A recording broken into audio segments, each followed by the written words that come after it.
Yadda daren farko ke kasancewa a gidan miji bayan aure domin yin jima'i. Barka da zuwa Hausa Online. Muna roƙonka idan kai sabo ne a wannan tasha ka danna subscribe. Idan kuma kai ba sabo bane, kana baka danna subscribe ba, muna roƙonka ka danna subscribe. Sannan ku danna alamar ƙararrawar sanarwa ta yadda za mu sanar da ku da zaran mun ɗora sabon bidiyo. Yadda daren farko na ta kasance a gidan mijina bayan aure.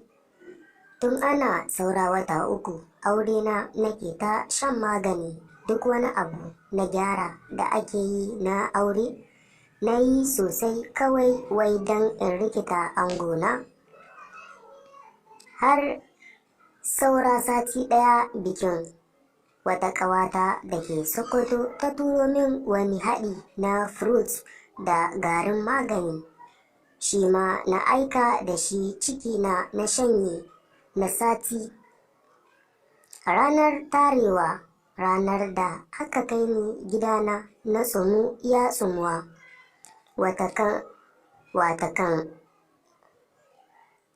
Wata ƙanwar mamata ta kuma bani wani tsimi na sha kamin ta tafi.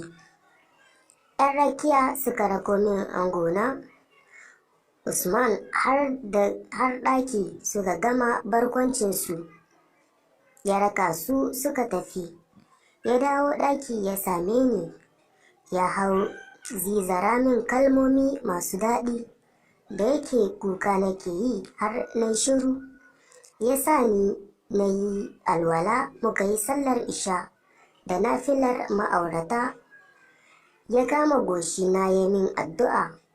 Muka ɗan yi tanɗe-tanɗe na nama da madara da ya kawo. Na je na wanko hannuna mai kyau, na yi brush na fesa mouth fresh.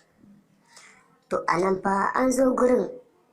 Kafin mu shiga daga ciki, kamar yadda kuka sani, wannan tasha ce wacce ke koyar da sirrin jima'i. Don haka muna roƙon duk wanda bai yi subscribe ba ya danna subscribe. Sannan ku danna alamar ƙararrawar sanarwa ta yadda za mu sanar da ku da zaran mun ɗora sabon bidiyo. Duk wani tanadi da na yi na ranar, kawai sai na ji jikina ya fara rawa, wato ina jin tsoro. Ina tsaye ina ta tunani kawai sai na ji an kama kwankwaso na. Zan yi ihu sai kawai na ji Usman ya haɗa bakina da nasa yana tsotsa. Sai kawai ya sa min hannu a riga ya hau matsa min nonona. Numfashina ya fara neman ɗaukewa. Da ya ji hakan ma zai ɓata masa lokaci, kawai sai ya hau neman zif ɗin rigan. Ni ko na tsorata. Gashi nima sha'awata ta motsa, amma ina tsoro nake ji. Kawai sai na fisge da gudu na yi falo ina roƙon Usman da ya yi haƙuri ya ƙyale ni. Ya ce wai ina so ya mutu ne? Ba kunya Usman ya je har inda nake ya ɗauko ni sai kan gado. Ba kunya abinda nake jin labari yau a kaina zai faru. Haka Usman ya ciro duk ɗinsa. Da na gani kawai sai na fara jin fitsari don tsabagen tsoro saboda tsawonsa da kaurin. Har abin mamaki ne, kawai sai ya zo ya fara taɓa duk inda ya so, ni kuma ina ta kuka. Za mu dakata daga nan. Ga duk mai son ci gaban wannan bidiyo na sirrin jima'i sai ya danna subscribe.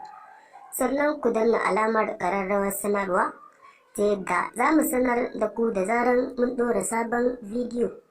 Naku a koda yaushe, Hausa Online.